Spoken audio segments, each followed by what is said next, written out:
Hi, this is Matt with Fireside Outdoors, and today we're going to talk about the optional grill grates that we offer.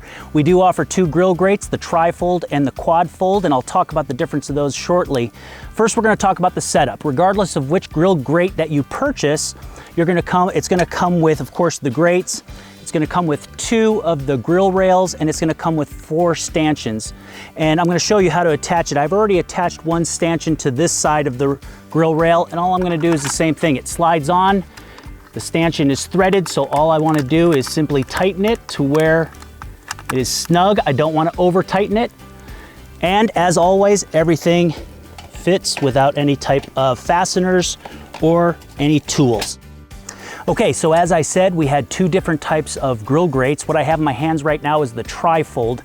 And you can see when I open up the tri-fold really easily, I simply lay it on top of the grill grates. This covers 75% of the pit, the pop-up pit. And it could hold roughly 16 hamburgers. The nice thing about the tri-fold, what I like, is that you can easily slide it to a hotter or cooler spot of the fire.